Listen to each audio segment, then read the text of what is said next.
Hello, everyone. I am so excited to be here.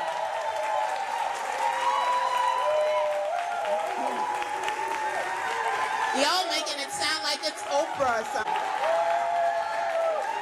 They're good. Okay, y'all did that really well. Yes, babe. I had no idea about this down here. How many of y'all know? Yolanda's been hiding it from everybody. Listen. This thing is off the chain. I've been texting people, telling people they need to come down here. Listen, thank you for doing that. We're brand new. What? We new to the game. Oh my We goodness. new to the She game. hiding it from everybody. I didn't know where I was coming. I was coming to Atlanta. I met you last year at the National Book Club Conference. I begged you to come. She asked me to come. I don't pay attention. She was just talking to my assistant. So I just kind of really found out I was coming down here like a week ago. You know. And so I was in Texas yesterday, Florida the day before, just got here, walked in here and said, what is this? Girl, we know. And you know what makes me so happy? Thank you all for coming out, because this is my third signing in Atlanta for Harlem Rhapsody. Wow. So I was a little concerned because I was saying there's going to be 12 people there to see me because they came to the other one. So thank you so much. Welcome to Author Talks 2025. We finally got you here in the Atlanta Buckhead area for this great event. And we've got a good crowd, as you can see, who is eager to hear everything that you've got to say tonight. But let me first do the intro. So it is my honor, it's a great honor, to introduce our guest for the evening. She is the award-winning and New York Times best-selling author, Victoria Christopher Murray. And with over 30 novels in her name. Yeah. Victoria has captivated readers for years with storytelling. And I can attest to, personally, I've probably read 4. Not quite through your catalog. I'm working my way through. It's going to take me a couple more years. But I will tell you, her books are critically acclaimed works. She has really cemented her place as one of today's really most vital voices in historical fiction, I believe. And specializing in just the masterful art of breathing life into the extraordinary and yet very overlooked women of history.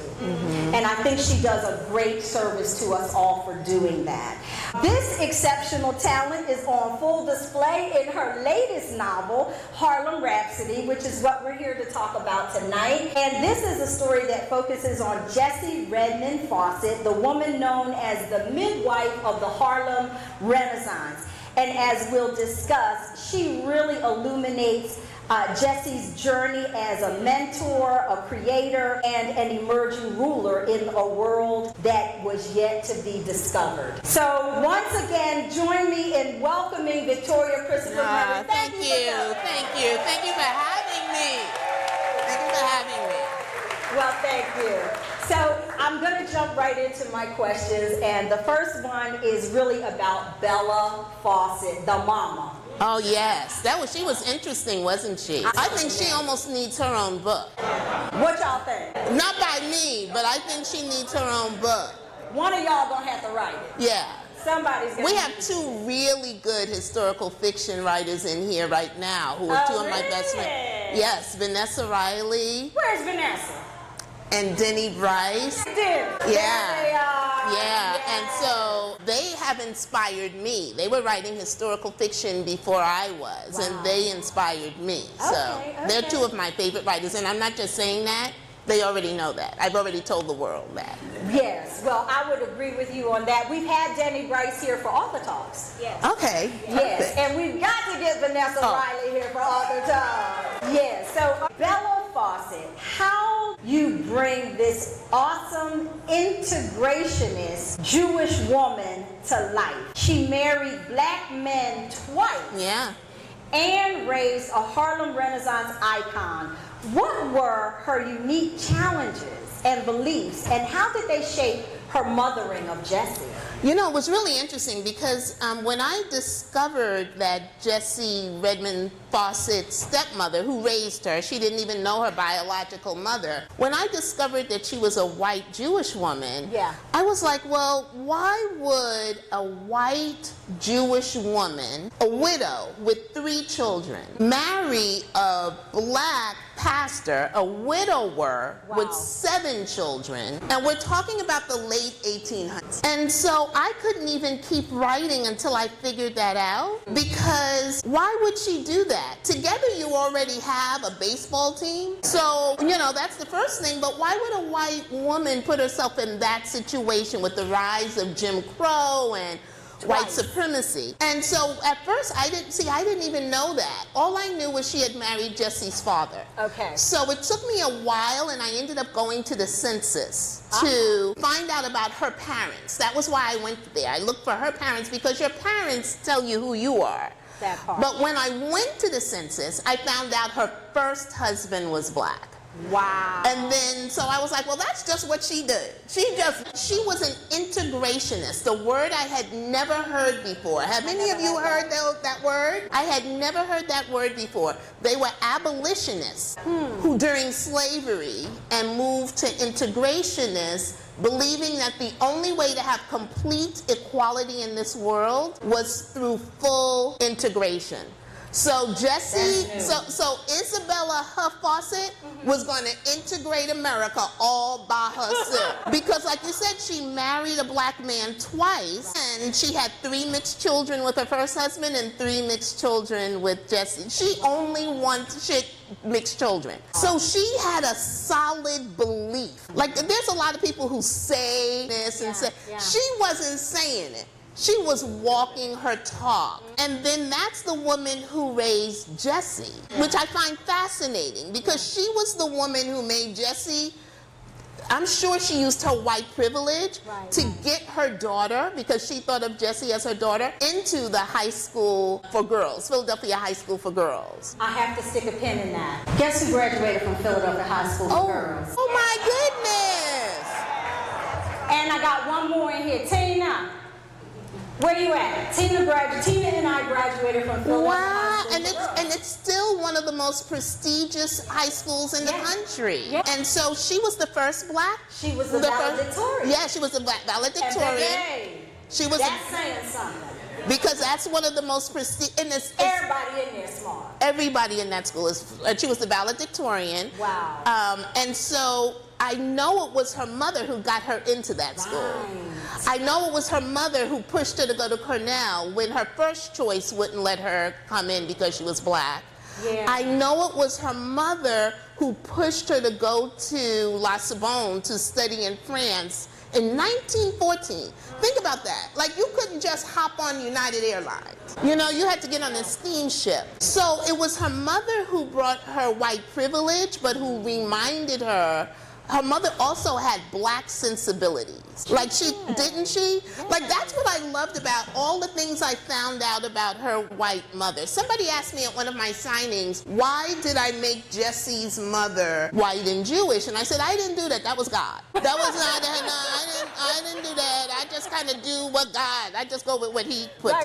But what was so interesting about her was that she was a white woman sometimes. She was the black pastor's wife sometimes. And then there's the scene in there where she turned into the black mama. Yes. Yeah, when she came in, walking up in her house at 2 o'clock in the morning. And knew what to say. Yeah, she acted just like a black mama in that scene. Yeah, I appreciated Bella Fauset. And partly, when I fell in love with her was when, now I can't remember the line, but she talked about how much she loved Jessie. She said she birthed her from her heart. From her heart. She birthed her from her heart. And she wasn't her natural child, but she loved her in a very, very special way. And traveled with her, and like you said, supported her. And that had to have been incredibly forming, shaping. Yeah, she was raised by a white woman who understood her being black sometimes better than Jessie understood her being black. And how she needed to undergird her and her personality and her character to bring that out. I loved those. I loved her mother. I loved her mother, and you know.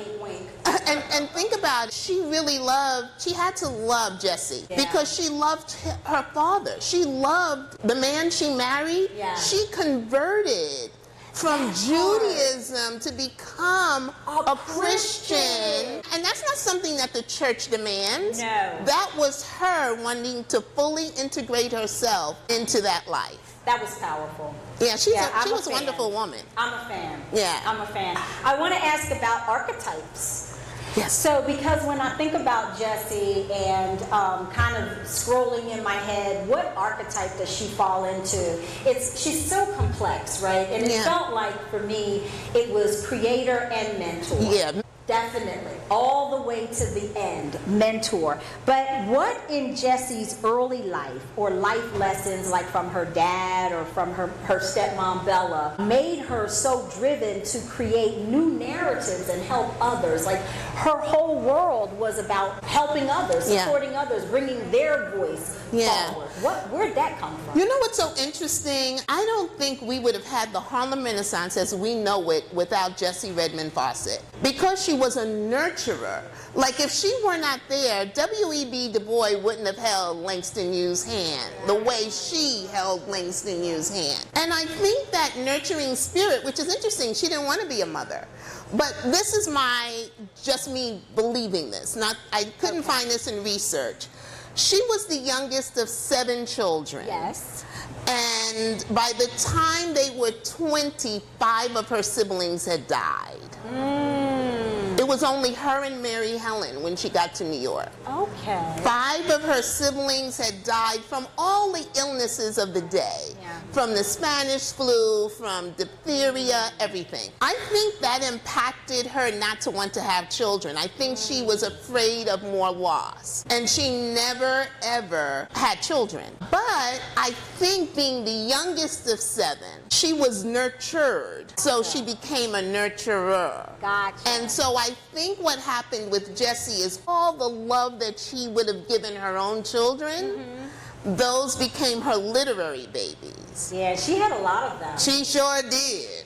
She had a lot of kids. Just a favor for those who have not yet read the book, just give us a quick background. We should have started with that. Yeah. What is Harlem Rhapsody about? Harlem Rhapsody is about a woman by the name of Jessie Redmon Fauset, and I call her a woman of first.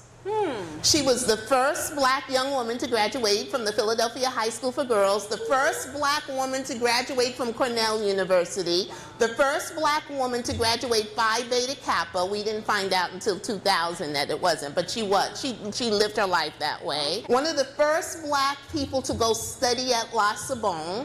She became the first and the only literary editor of the Crisis magazine, and she was the first black woman to write a novel about the black middle class. Wow, that's a lot. That was just the foundation, because she was the first to discover every single important Harlem Renaissance writer that you know.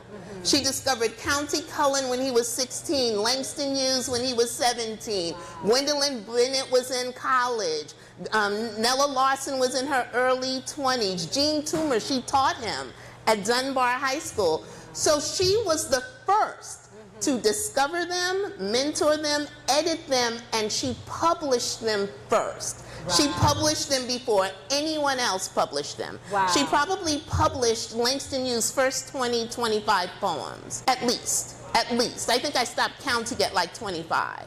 She published Mother and Son, right? Yes. That's the one with A Dream Deferred. Y'all remember that? Yeah. The one we had to memorize? Yeah, and so that was mind-blowing. She edited that.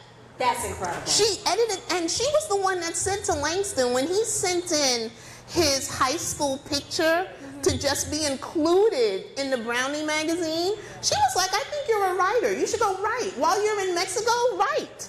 Wow. And he came back with The Negro Speaks of Rivers. Wow. And you know what strikes me, though, is so many of you and us, we don't recognize our role in somebody else's life. So all she was doing was reading their work and admiring it and encouraging them to keep going, and look what came out of it. A whole movement.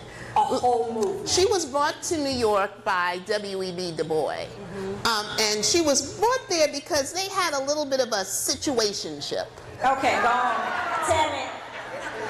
It was just a little bit of a situationship. And I call it that because how I found out about their relationship was, I have lots of things. I have receipts. I would have never, ever, ever written that they had an affair if I didn't have some of their personal letters. Okay, because I was going to ask you about that. Yeah, I have one I could read, but, you know, we'll talk about that later. Okay. If people want to hear one of their letters. But they had a situationship, and I found out about it through a biography, a Pulitzer Prize winning biography of W.E.B. Du Bois by David Levering Lewis. And David said that Jessie and W.E.B. were star-crossed lovers. That's very specific. He could have just said they were lovers. Right. He could have just said they had an affair. He said they were star-crossed lovers. And I've only heard that term one time with Romeo and Juliet. That's the only time you've ever heard star-crossed lovers. It's not a common term. Yeah, and then he said that they had a parallel marriage. Now, I didn't know what that was. I had to kind of figure it out as I was writing. But then I came to think that he was her mentor for 10 years, and then they had a situationship for 15 years. So for 25 years, like that outlasts some marriages. It does. You know? That's a lot. So it wasn't a side chick kind of thing. No. It was a situationship. It was a situation, and a complex situation. Just to bring you back in, he brought her to New York, come on to New York, physically move, right? Not just a visit, stop in. She physically moved there. From Washington, D.C. From Washington, D.C. to work at the Crisis magazine, published by the NAACP, run by W.E.B. Du Bois, her man.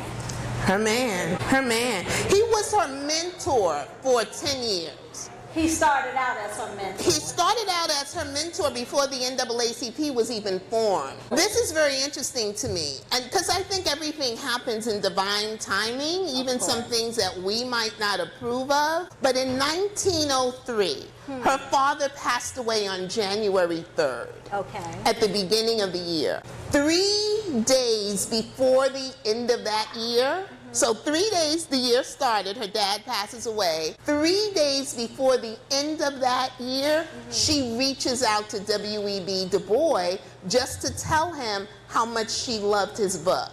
Wow. And then the letter that she wrote to him just said, "Can you help me because I'm looking to be a teacher?" So he was still a professor at that time. She called him Professor Du Bois.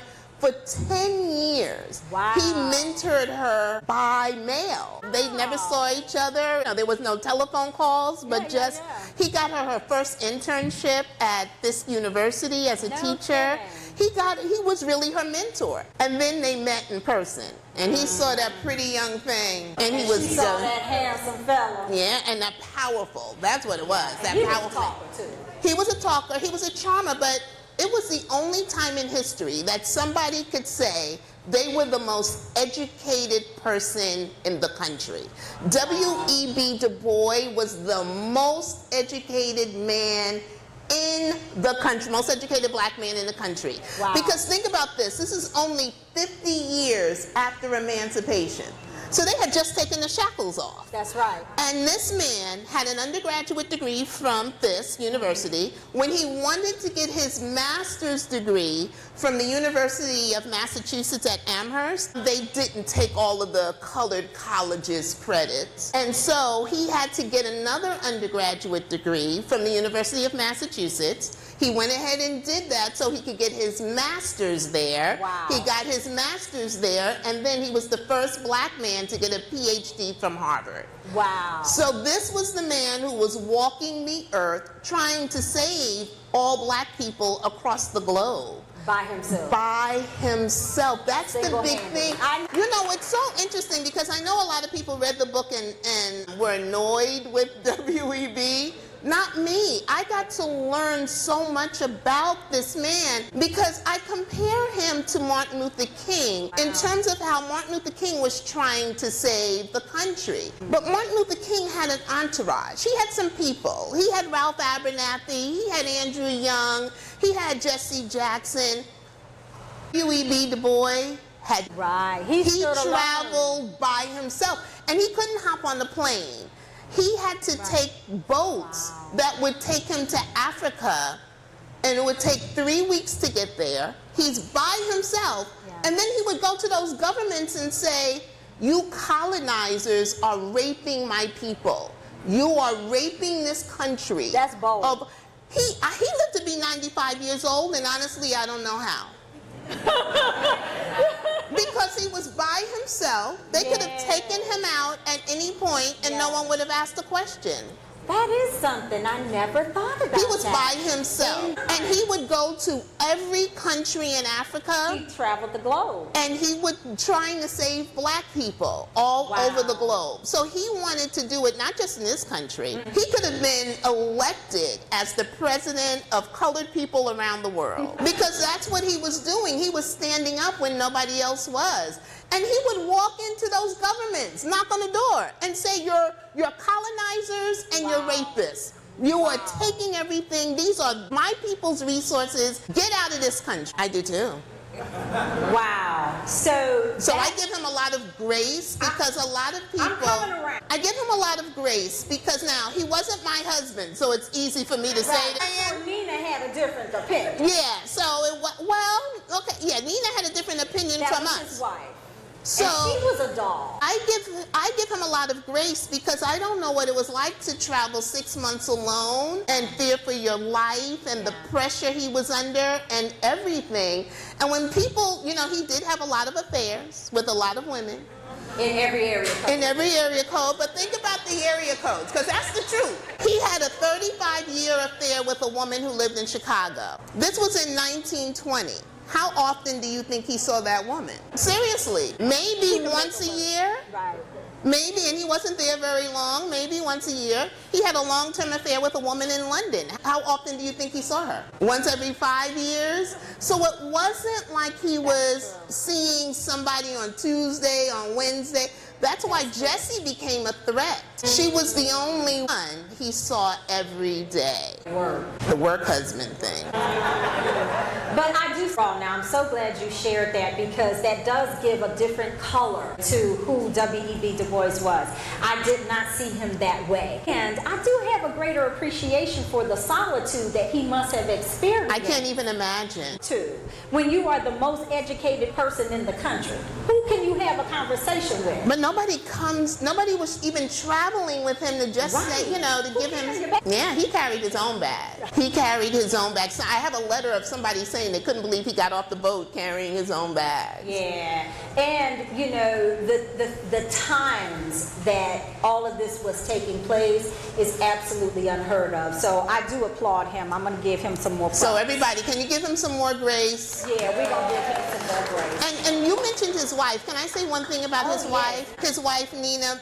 I've had people say she just stayed married to him because she wanted his name and wanted the power. That's not what happened. What had happened was, 1920s, we always talk about how women didn't have the right to vote. That was the least of our problems. Women couldn't get their name on a lease in an apartment. Wow. But a woman could not even have a bank account. See, that's the part I would have had a problem with. Because I'm working every day and a man gets to keep my money. Yeah. So that's the problem. That's why I was born much later. So that I could manage my own money. But that was so where was she supposed to go? If a woman, that's why there were no divorces. Women didn't leave their husbands. They would have had to go home to their fathers. Like where she couldn't get an apartment for her and her daughter.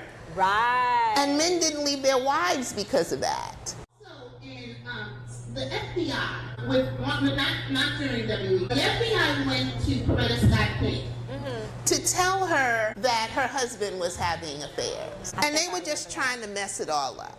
Right. And you know what she told them? I don't care. He's out there saving the world. Right. And let me tell you what I found fascinating about that statement and Nina and those women. There's a reason why they were the wives and we weren't. Because I would have been the woman that would have said, you gotta stay home when my husband's out trying to save the world. Right. And those women understood that the cause was greater than the person. I love that. And so I think they were special women. I think we need a book about Nina.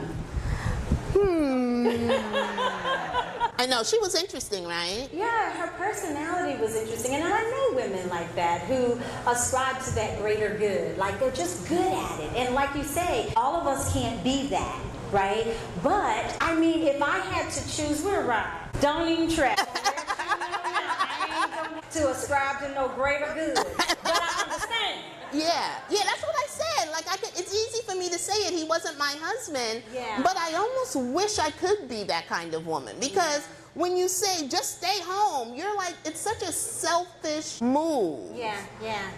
When he's out trying to save the world. What would the world be like? What would the world be without Coretta Scott King and Nina Du Bois?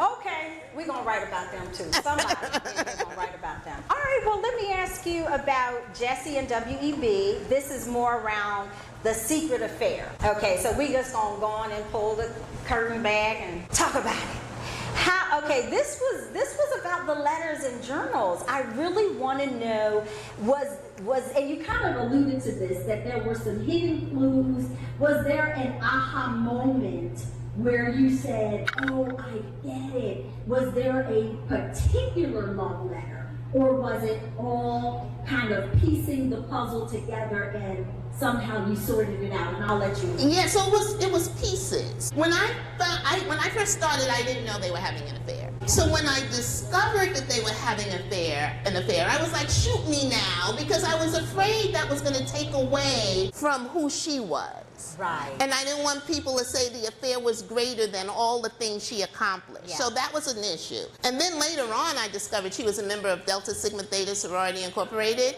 and I am a member of Delta Sigma Theta Sorority Incorporated. Where Delta's at? And here's the issue. If I had known she was a Delta before I started the book, I would have never written the book. Ever. People have asked me to write about the founders and everything, and I'm like, I'm not putting their business out there like that.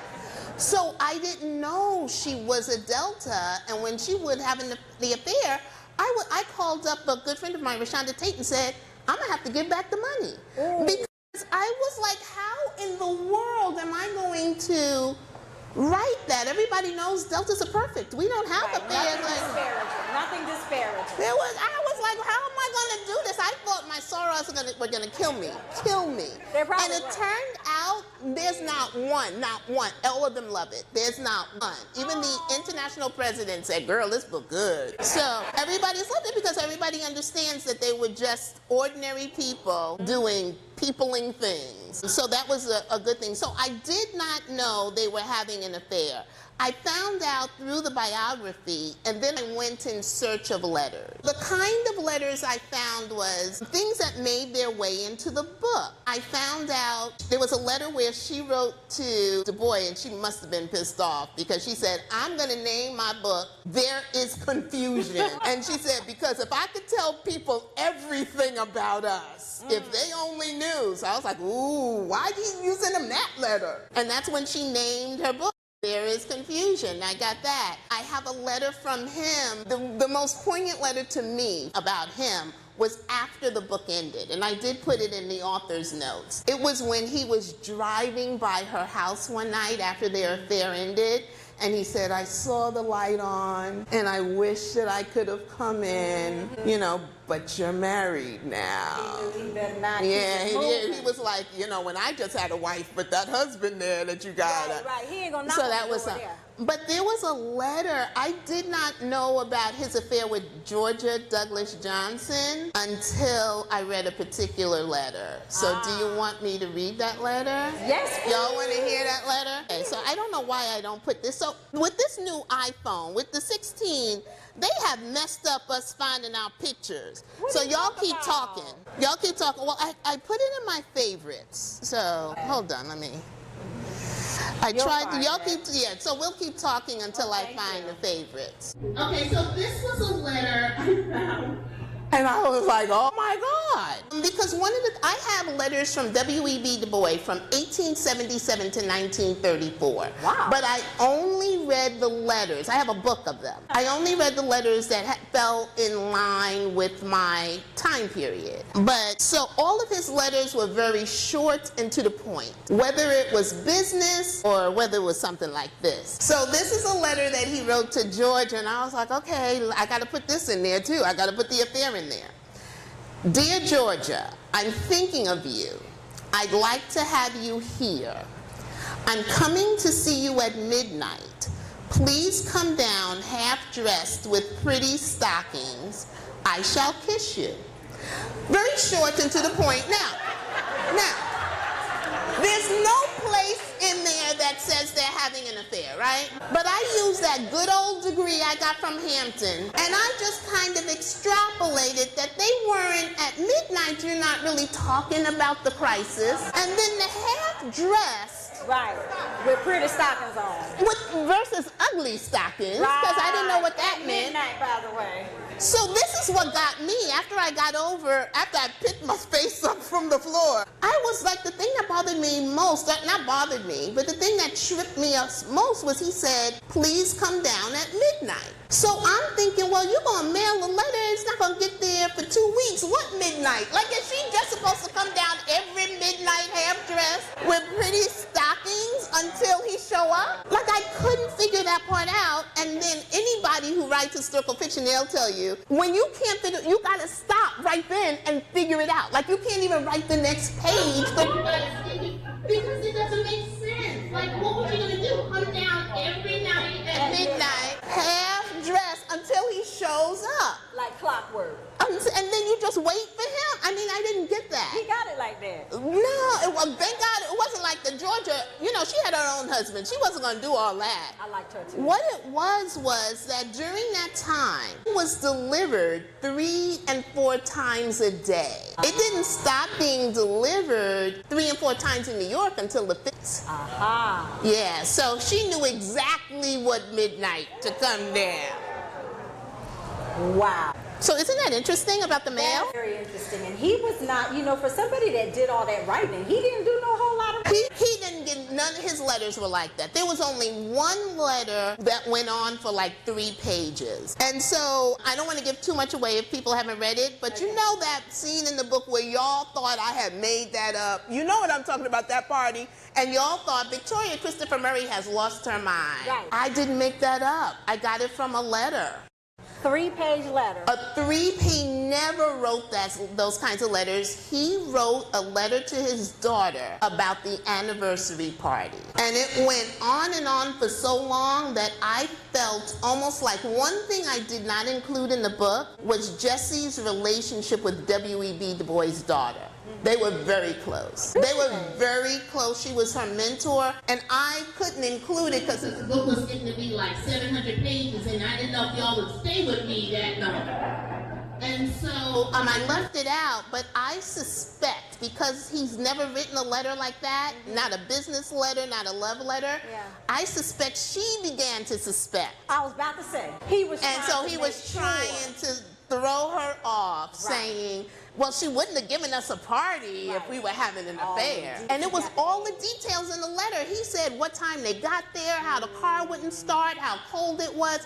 It was the only scene in the book that I didn't have to imagine at all. He said what color clothes they wore. Like, that's not important. To him it was. Because he was trying to throw off his daughter. Right. And I thought it was interesting that he married her off. Yes, so there's another book coming out about that. A book coming out called A Wedding in Harlem by Tiffany L. Warren. And it is the story of County Cullen marrying Yolande Du Bois. It was an arranged marriage almost by W.E.B. And County was gay. What? Did y'all hear that County was homosexual? And her father pushed that.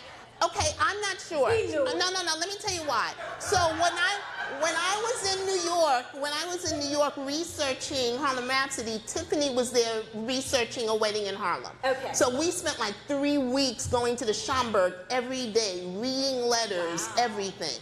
So she was researching that, and so a lot of our things crossed over. So if people like Harlem Rhapsody, it's like A Wedding in Harlem. It's almost a continuation of that story. And so we have, he just didn't know. He was so far up here, he wasn't down here. Seriously. Seriously, he was traveling the world. He was trying to save. He wasn't thinking about all the gay stuff that was going on in Harlem at the time. And the reason I really don't think he knew is a really close person, the person who ran the crisis with him. They were very good friends. He was gay. Augustus was gay. He got caught in New York in some raid and found out that he was gay, and WEB fired him. Years later, he apologized for that, but he told him, I didn't even know how to react to it because I had never dealt with anything. I don't think he would have married his daughter off like that. I don't. But she wrote him like 2 days after they got married and said, look, counting can't do nothing. She told her daddy? And she's like, he can't do nothing to your face. She wrote her daddy and said, look. Wow.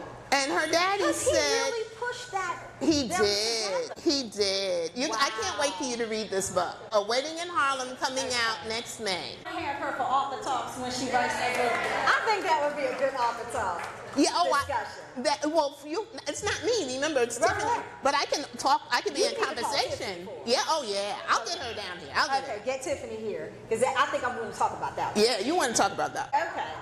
Wow, well that was great. Okay, let me ask about, beyond individual writers like Langston Hughes, Cullen, Larson, what was the overall impact of the voices Jessie championed? Like, how did her work really change American literature as we knew it at that time? So before Jessie wrote her book, There Is Confusion, you could have counted the number of books that have been written by Black people.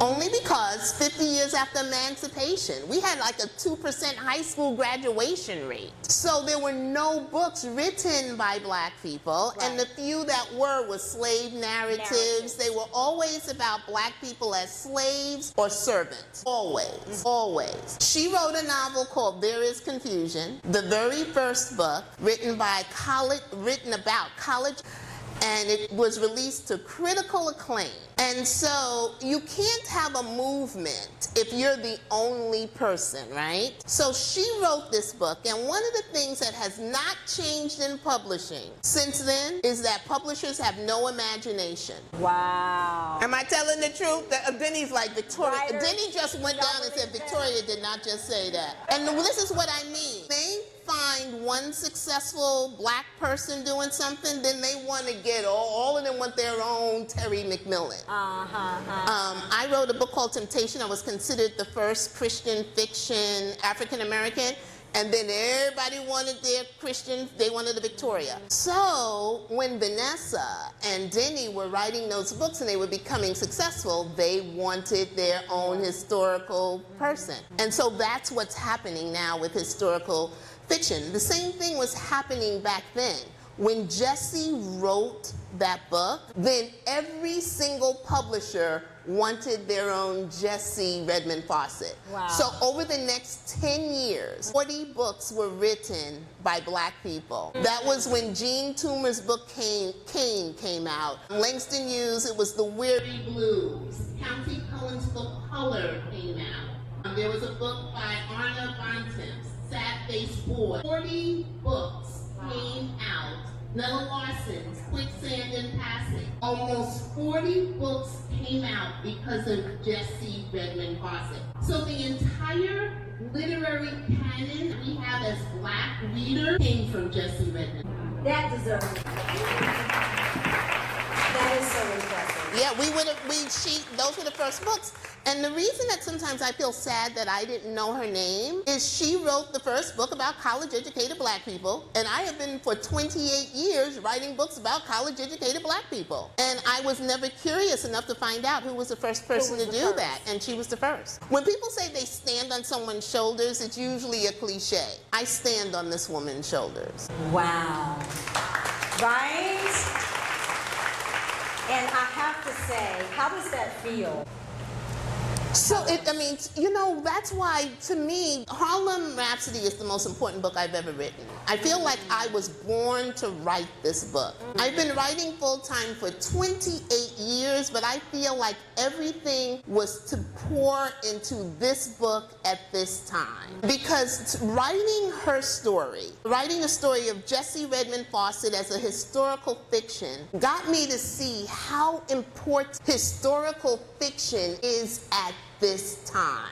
Tell it. Because while they are trying to erase our history, there are some of us that are using our art as activism. And so while they try to bury my history, I'm going to excavate it with a novel.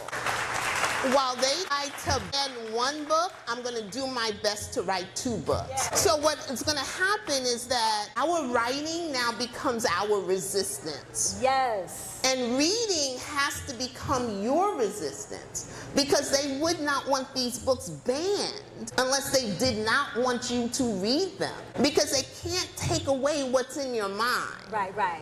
And so it feels like Jessie Redmon Fauset changed my life and led me to my purpose. That's what I'm going to be doing. This is my activism. Girl, you gonna make me cry. Every single black woman that we ain't never heard of and tell their story. And we are going to count on you to do it because you do it so well, and others. So that does lead me to my last question. This is Jessie. She fought for her vision of art as a tool for racial uplift. What you just said, right? Yeah. And we talk about today's cultural scene. We already know what the landscape looks like. But what kind of vision do we need for a new Renaissance? And what can we learn from Jessie's Struggles about leading that kind of movement. Ooh, that's a good question. You know, one of the things, the reason that the Harlem Renaissance worked before was not only because it was new, the voices were needed, and every writer at that time recognized their role. And so Jessie was very intentional about what she wrote. They had to be college educated. She was trying to change the landscape, because the world only, and it wasn't just white people, black people only saw black people as slaves. And so they were very aware and very intentional on what they were writing. And I think that's happening with Black authors today. I think there was a period of time when I first came in that we were just writing for entertainment. And one of the things that this book, and it was W.E.B. Du Bois who got me to think that this gift that we're given, that we have been given, has to be bigger than just us. It has to be bigger than just the entertainment alone. At a time like this, every word has to count. Yes. And so they understood that, and I think we understand that. I think you have a different, for a while there in the beginning of the 2000s, I was a little concerned about what people would see of our writing, like 100 years from now when they would look back. Yeah. I was concerned because I didn't want my books kind of next to some people's. Not anymore. Not anymore. From new authors out there to I'm proud to stand with these black voices, because I think we know it's different. It has changed. It's different. Writing has to be our activism. This is our resistance. This is our fight. This is the way to fight back. We don't always have to get into the street, but just think about when you put something down on, you're going to be able to burn every single one of them. And once someone reads the book, they can't take that away. And so I just we're in it together because we can write them, but we need you to read them and to support us. And if you enjoy a book, the best thing you can do for an author is tell 5 people. That's the best thing you could do for a black author, because that's our main source of marketing. Yes, is that word of mouth. And so we're in it together. We are in it together, right? Why don't we give her another thank you for this incredible work. We just love the work. We love what you've done. Thank you for telling our stories. And we will be here when you come again. with Yes, another book. We will buy them. We will talk about them. Oh yeah, I was telling you about a wedding in Harlem. I do have another book coming out. So y'all know I wrote The Personal Librarian with Marie Benedict, right? We did. And I wrote The First Ladies with Marie. And we got some back there, I understand. So we have just finished our third book. We don't have a title. With Marie Benedict. Okay. And how many of you have watched The Godfather? Everybody, right? Everybody's watched The Godfather. And so that gangster was made, he's a compilation of a number of mobsters, but primarily Lucky Luciano. Yeah. Lucky Luciano. Well, I am writing about, there's the books, thank you. We are writing together about the first black female prosecutor in New York. She was probably one of the first in the country. Her name was Eunice Carter, and she brought down Lucky Luciano. Whoa. Like, right? She brought him down. A black woman. A black woman. Go on, Willis, early on. She brought him down. He would have never gone to prison. What? Never. Thomas Dewey had tried him on 2 other cases. He had beat the other 2 raps. Eunice Carter put together the case. Eunice Carter. Eunice Carter, girl. Now, she didn't do it by herself. She did it as an attorney, but she needed a little bit of help, and she worked with the most notorious madam in New York. So it's the prosecutor and the madam. You're awesome. Ah, thank you. You're awesome. I know you have questions. The way we're going to do our questions is we're going to hand Cheryl's going to hand you a microphone. If you raise your hand, she's going to bring the mic to you. It'd be great if you can stand up, because that way we can get you on camera. And raise your hand if you have a question. And this is my favorite part, so y'all better ask some questions or I'm going to start calling on you. Lisa. This is wonderful. Forgive me, I have bad allergies to that. So you answered a couple of questions I had, but let me see if I can land this. So you were saying a few minutes ago that reading is resistance. And so in this time that we find ourselves, we have to lean in on that. How would you suggest that occur in this culture that we have that is mostly focused on social media? Quick takes, quick bites, quick scans of content and information that is, edited in 60-second bites. Because it feels like, I think in this room, this is, the choir. But how can you suggest that we can bring this idea of reading as resistance in this environment where everything seems to be so leaning in on the social media and a quick pick? Yeah, that's a good question. Now, the choir is big enough now. Seriously, like if everybody, because one of the things I've been blessed with on my tour is 100, 200, 400 people come out. So the choir is big enough and more people are reading or going back to reading, because I think the social media is getting on their nerves. I think, the thing sometimes the reason that people don't read is they don't see themselves in books. And so I'll hear a lot of people have said to me, Victoria, I didn't even enjoy reading, especially men who have loved Harlem Rhapsody. And so it just has to be something that they can see, and word of mouth is the best thing. There's nothing I can really do to get a new person. There's something you can do, because somebody will trust you, and that's really what it is. So do you have anything to add to that? Because I'm sort of advocate of social media myself right now. Microphones. I'm an advocate of social media, and one of the things I'm watching right now is the growth of Black bookstagrammers on Instagram. Yes. However long TikTok might last. But on Instagram in particular, you're having some really strong Instagrammers, and how social media and bookstagrammers, I have to be specific. What's exciting about that is that in many ways, social media is a form of word of mouth, because those followers and that quick take that you're referring to, you see on social media from these folks, and follow the authors. Talk about the books you love on social media. If you're involved in any of the various platforms, and also there's one platform in particular that tends to govern things a lot, and that's Goodreads. Yes. So if you have a Goodreads account, just follow the authors, talk about the books, tell your fan base on your own channels or whatever you love that book, and some of the things that Yolanda is doing as well. Really get the word out. When you see an off-the-top promo on social media, share it. Get the word out. Thank you. Well, I just want to add, more and more people are forming their own book clubs. You don't need somebody with a PhD to lead a book club. If you love the book, you can get together your sisters, your brothers. There's even silent book clubs happening now. I love that. I want to go to that big one in New York. You know? And just that's another way of spreading joy of reading. And because you may not trust me, Vanessa Riley, you may not trust Dini S. Bryce, you may not trust Sharina Harris, you may not, I'm just naming all the other authors around here. But they have a personal relationship.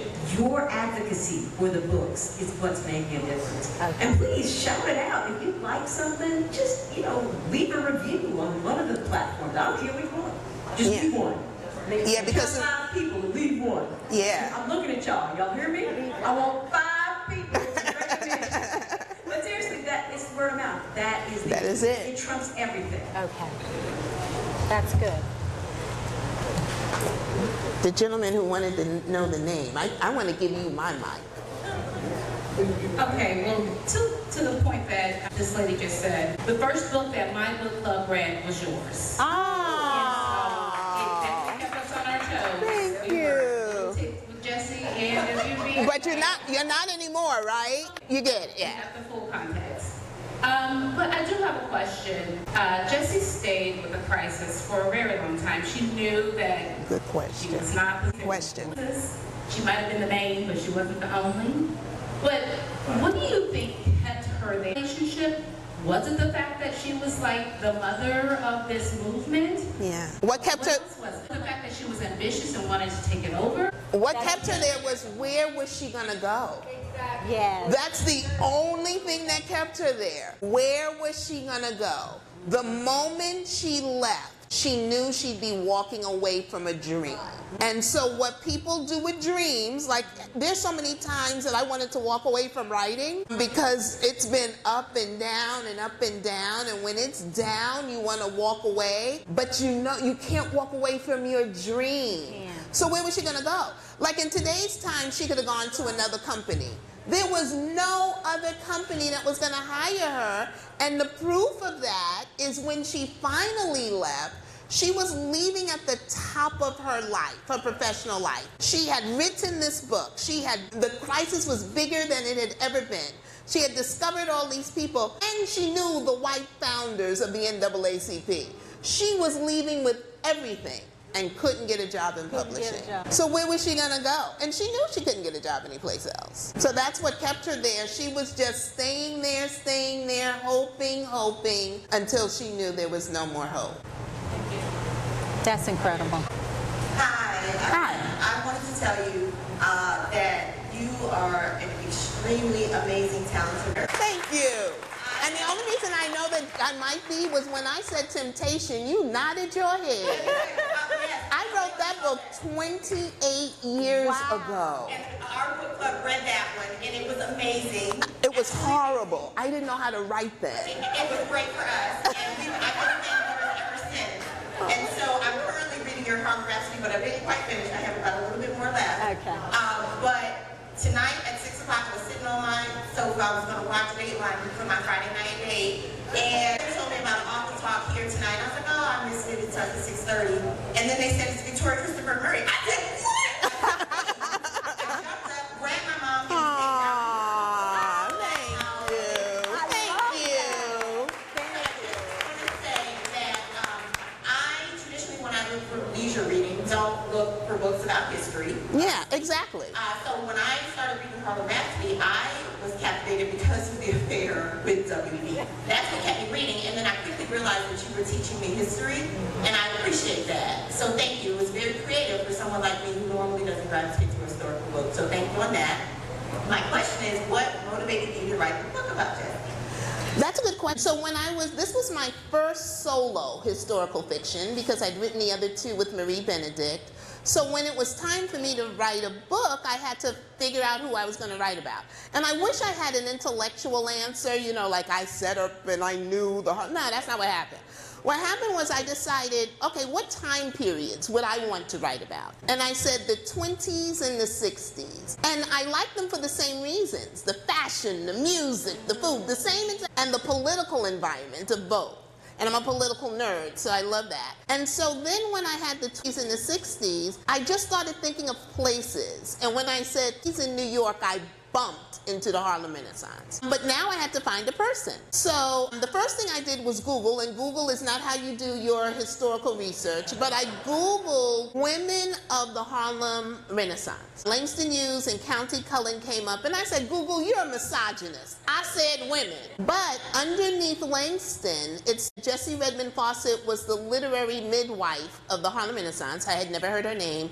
And then underneath that was a podcast called Harlem on My Mind. And it was a whole 25 minutes on Jessie Redmon Fauset. And I was like, she discovered all these people and I don't know her? That's who I want to write about. So I bumped into her. I kind of feel like she rose up and said, it's about time somebody told my story. I love that. You want this? Al B. Oh, thank you. Thank you. I had the pleasure of interviewing. We had a good time. We had a wonderful time. The YouTube video is out right now, and we do have a clip on the Author Talks IG page. But I don't have a question. I've just got basically a comment and something to say. I'm one of those men that actually had not been reading as many novels. No shame on me. I got kind of mixed up in emails and writing and such like that. And sadly, I'm a journalist, but I have not been reading as much.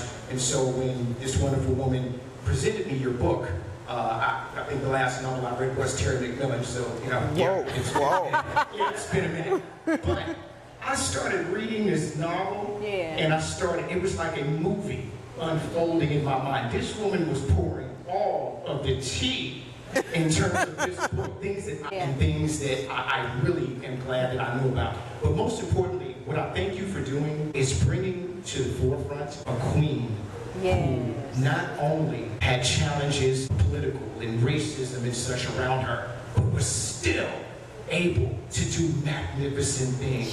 She had a whole, I guess you can say, affairs and, you know, octagons and triple E's and all kinds of things happening in terms of that, because there was a lot happening. But despite all of that, educated, running the crisis, cultivating talent for the Harlem Renaissance, I thank you for bringing the strength of a queen to the forefront, because these are the stories that we need to hear more about. So really, I don't have a comment. I just have to thank you. And thank you for the wonderful interview. I really enjoyed it. Thank you. What platform is it on? Tell us where we can find it. Where can we find the interview? Where can we find the interview? My friend here. Oh, okay. Kailani. Hi. Kailani. I have a question for you about your experience in the writing industry, because a catalog of over 30 novels is just so impressive to me. I'm 20 and I just published my first novel last year. Wow. Congratulations. And my question to you is, what would you give to someone who's trying to break into the writing industry? What advice would you give them? Ooh, good. First of all, the first piece of advice is, thank God you did it when you were 20. You know what I mean? You did it. I wanted to write since I was a little girl. I came out of my mother's womb knowing I was going to be a writer. Wow. And I wrote my very first masterpiece when I was 7. So I should have been a writer at 20. I wrote a masterpiece, and the reason I say it was a masterpiece was because I plagiarized all the masterpieces. I wrote something called Betty and the Witch, and it was about a little girl in a red uniform with a hood that went to school. She had 3 bears were her brothers, and 3 pigs were her sisters, and their best friends were 7 little people that lived next door. But I wanted to be a writer. I wrote that. My parents gave it to my second grade teacher, and she had the entire second grade perform it as a play. I should have been a writer, because after we performed that play, I'm sure it was horrible, but the teacher introduced me that night as a writer. So from the age of 7, I wanted to be a writer, but I didn't see anyone that looked like me in a book. You can't be what you don't see. And so I didn't write my first book till I was 42. Wow. I didn't make the New York Times for the first time until I was 65. Wow. So the fact that you are 20 is amazing. Amazing. So the first thing I would tell you to do is to keep doing it. You're going to stop looking at me. Yes, I'm going to be 70. I mean, I totally lost the audience. I wasn't trying to lose the. Can y'all come back with me now? Can y'all come back? All of y'all were just like, who? Yeah, you look. Come back. Let's go back to the story. Okay, we back. Y'all good? You fine? Yeah, we good. Okay. So the thing is that even when I started writing, there were so many peaks and valleys. And the only thing that saved me in this industry was once I started writing full time. So I didn't know anything else to do. Even with my MBA, I got my MBA a long time ago. And there was nothing else but for me to do except to be successful in this. And so I had to keep going and keep going and keep going. And I became an overnight success after 25 years. I love that. But if I had given up, I would have never been a New York Times bestselling author. I would have never been 5 times nominated for an NAACP Image Award. I would have never had 5 movies. 5 of my books have been turned into movies on Lifetime. I would have never had any of that if I had given up. Don't give up. I love it, love it, love it, love it, love it, love it. One more. He's been waiting. Go ahead. My friend has been waiting. I just want to say that the question I was going to ask has kind of been answered, but I think the last 2 times I was here, I asked the author, I want to know a little bit more about the author. And that is, what was that moment that came about that you wanted to be a writer? I've been writing my book for 22 years. I just published it this year. And first of all, welcome to the 70s Club, too. What do you mean, welcome? Yeah. What the hell are you talking about? This one. 72. You get out. We are good. This man just told me, welcome to the 70s. I know, isn't it just wonderful to say that? And I just published my first book at 70. Okay, you see that? It's been 22 years today, but I really want to know what happened when what happened when you said, okay, I want to be a writer. I went full time. But I watched Perry Mason and I said, I want to be like him. Yeah. And then I read about the Supreme Court Justice Thurgood Marshall, and I said, that's who I want to be, yeah. But what about this? So, as I said, I didn't want to be anything else as a child. I wanted to be a ballerina, but, I was taking ballet classes. And then when I was 5, I loved the school crossing guard, so I wanted to be her. But the only thing I ever really wanted to be was a writer. And I didn't go that way in the beginning because I had never saw anybody that looked like me. And I always say when you're 20, you do what you're supposed to do. And then I turned 40 and I did what I wanted to do. And I've always been an all or nothing person. So when I said I was going to be a writer, I said I was going to be a writer. And I went full time right away. Wow. Nothing else. I have not done anything else for 28 years. And so because if you treat writing like a hobby, it's going to stay a hobby. When you treat it like a job, it will become your job. And one of the things the reason I actually got started in writing all the time I wanted to be, but my husband was encouraging me, and every year I said, oh, this is the year I'm going to do it. And he's like, are you going to do it? And I was like, yeah. And he said, you said that last year. I said, no, I mean it. He said, you said that last year. But one time he said to me, and this was at 1996 when we were doing New Year's resolutions for 1997, he said, I'm not going to ask you anymore. I'm not going to ask you to write your book. But I just want you to know one day you're going to be 80 years old and you're going to be sitting on someone's porch and you're going to be rocking on someone's rocking chair and you're going to have that regret. Aww. And that scared me because I had a resistance to writing. I had a desire to write, but I had a resistance to writing. And when he said that, my desire to write became greater than my resistance to writing. And everybody has to find that thing that's going to move the needle on their desire to become greater than their resistance. And now what gets me is that, and what's always gotten me, is once I became a full-time writer, I still had the same relationship with food and shelter. Like, I love food, and I really like where I live. And so the only way I got paid was to write, and that's all I could do. Thank you.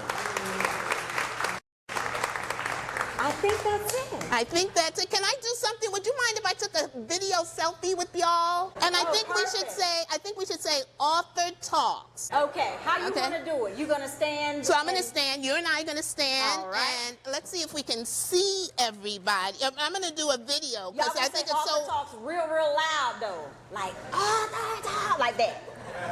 Let's practice. 1, 2, 3. That. Okay, so we're gonna. Okay, so I don't need that. I'm going to hold it, and you're gonna press the button. Okay. So I'm gonna go that way, and then we're gonna go all the way around, so we get everybody. So get the people way over there too. Do I have them? You let me know. Yeah, you got them. Okay. So y'all ready? So you have to say 1, 2, 3, because you're the one that's gonna press it. 1, 2, 3.